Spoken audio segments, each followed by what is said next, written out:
अब से एक टाइम की सब्जी और एक टाइम की रोटी, साथ में बर्तन तुम धोओगी।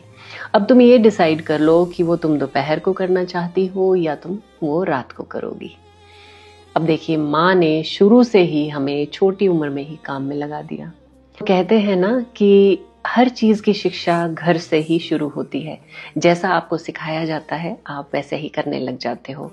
तो हमारी जो पीढ़ी थी ना, वो शुरू से ही हमारे माता पिता हम लोगों को छोटे छोटे घर के काम में माँ लगा देती थी।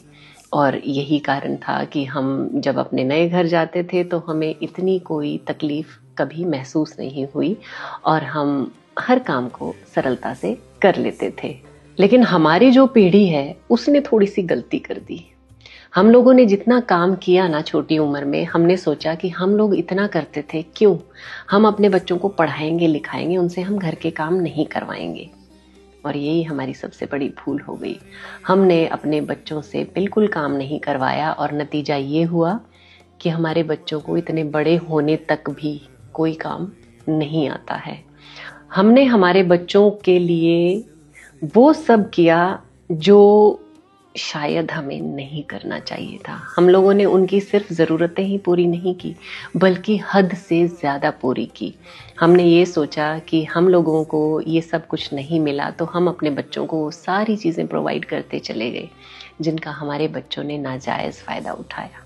हम लोग आज भी जब अपने माता पिता के घर जाते हैं तो हम उन्हीं के हिसाब से उनके घर में रहते हैं, लेकिन हमारे बच्चे हमारे घर आते हैं तो भी अपने हिसाब से रहते हैं और अपने घर जब हमें बुलाते हैं तो हमें उनके हिसाब से रहना पड़ता है। मतलब समझ में नहीं आता है कि हमने उनके लिए अच्छा किया या हमने उनके लिए कुछ गलत कर दिया। हर माता पिता ये भी उम्मीद करता है कि उनके बच्चे बदले में कम से कम उनसे इज्जत से बोलें, प्यार से बोलें। तो हमारी पीढ़ी के जितने भी माता पिता हैं उन सभी का आज यही, लगभग सभी का यही दुख है कि उनके बच्चे बहुत रिबेलियस हैं। मेरी माँ 93 साल की हैं और इस उम्र में भी वो मुझे इतनी जोर से झिड़क देती हैं कि मैं उनको उल्टा जवाब दे नहीं पाती। गधों की तरह बच्चों